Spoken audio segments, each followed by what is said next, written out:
ಬಂಗಾರದ ಗೊಂಬೆ ಬಂದು ಎದುರು ನಿಂತರೆ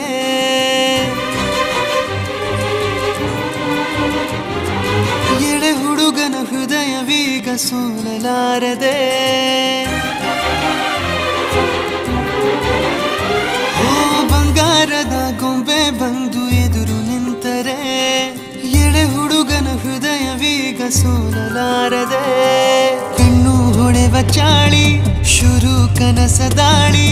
ಪದ ಸಾಲ ಕೇಳಿ ಹಾಡಬೇಕೆ ಲಾಲಿ ನಗುವಿನ ಚಾಟಿ ಏಟ ತಡೆಯಲಿ ಹೇಗೆ ತನ್ನ ಎದೆಯ ಒಳಗಡೆ ಅಲ್ಲಲ್ಲೇ ಜೋಲಿ ಹೊಡೆದಿದೆ ಮನಸ್ಸು